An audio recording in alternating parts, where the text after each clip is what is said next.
Hello, Batman. Do you recognize my voice? Victor Zsasz. In the flesh! I'm so happy you remember me. I'll never forget you. I've got a special game planned, Batman. A game just for you. Ring, ring.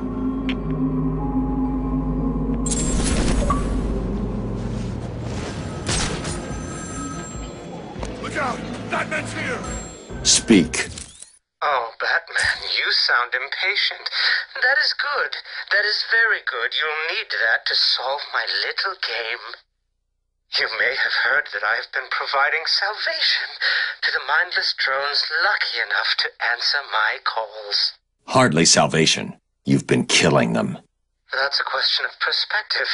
For example, from where I'm standing, I can see 3 little piggies just waiting for me to cure them of life. From their perspective, I'd imagine they see things differently. If you hurt them, Zsasz, I will hunt you down. I bet you will. But first, a little game. Right now, somewhere in Arkham City, there's a phone ringing. I know it's a big place, but you need to find it. Take too long, and I kill these piggies. And don't try anything clever. I had a friend help me bounce the signal through every relay from here to Bloodhaven. You will never find me. Now hang up that phone and start running. Ring, ring, ring, ring.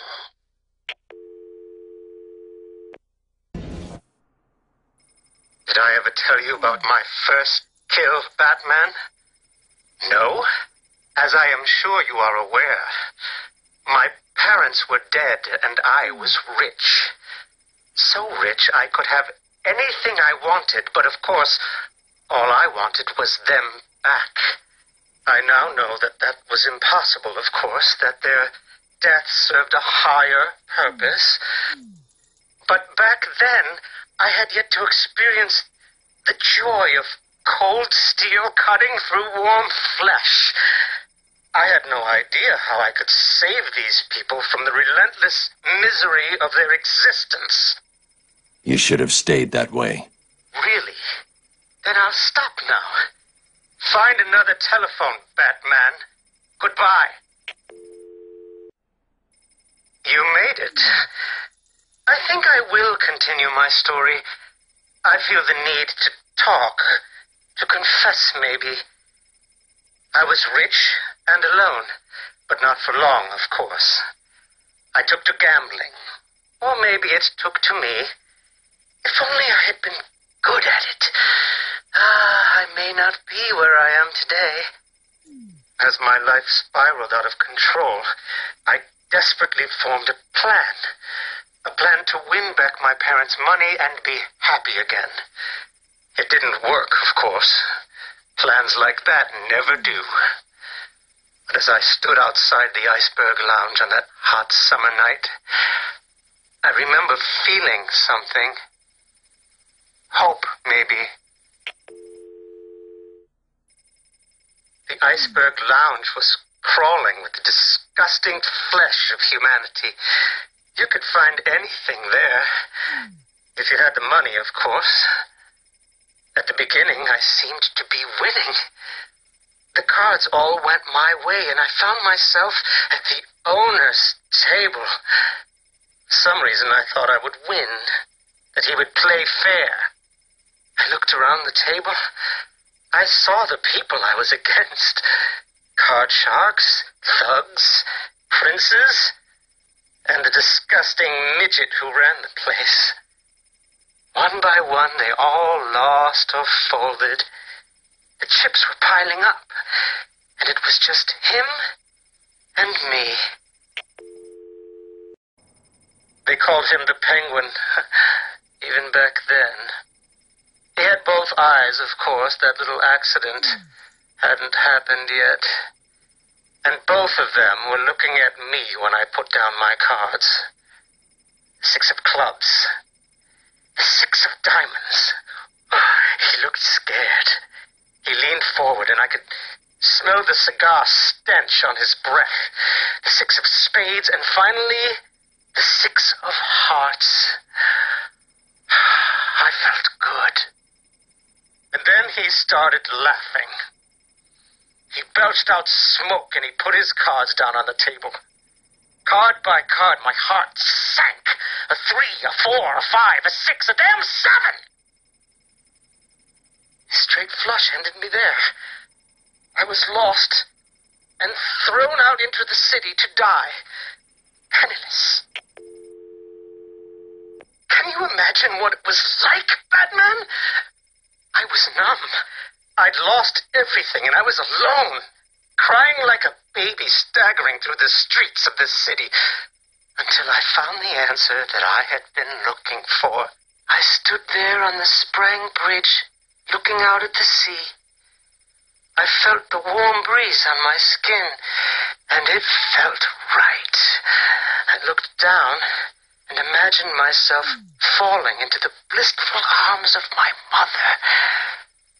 And then he appeared. He held out the knife and demanded my money. My money! Can you believe it? I looked into his cold, desperate eyes, and I saw something familiar. Something inevitable. I saw oblivion.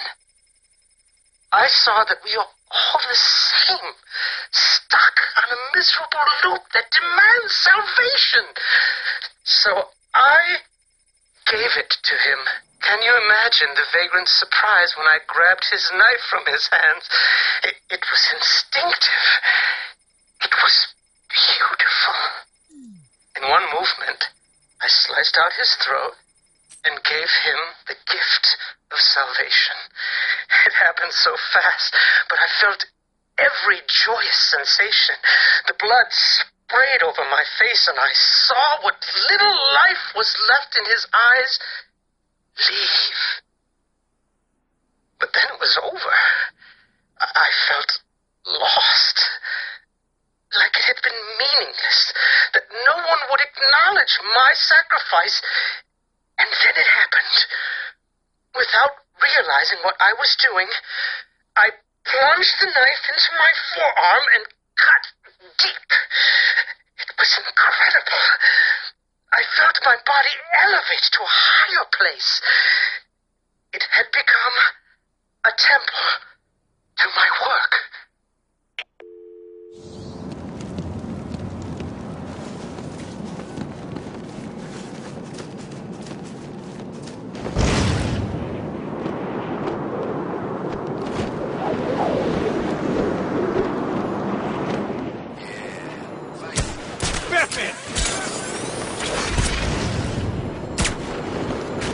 Batman! He's here! Protocol 10 will commence. Batman!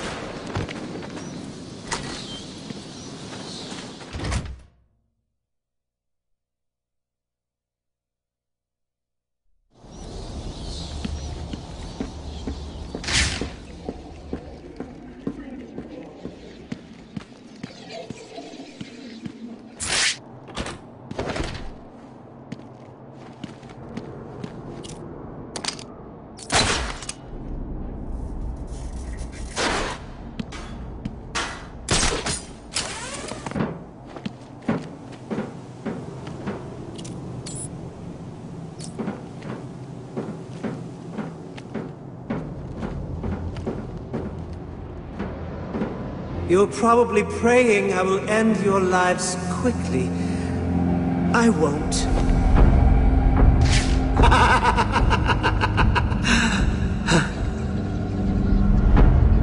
You I will gut like fish.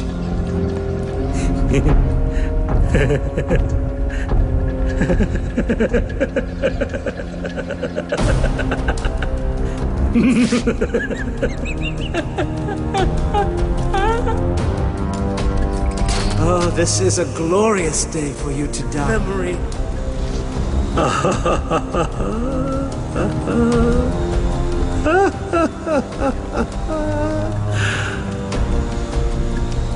Your entire lives have been accelerating to this point.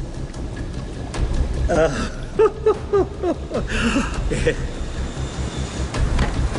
cannot. This is all. Wow, isn't it, Peggy's? I'm enjoying myself so much. I really forgot to give that penny another call. Come on! Where are you? This isn't right.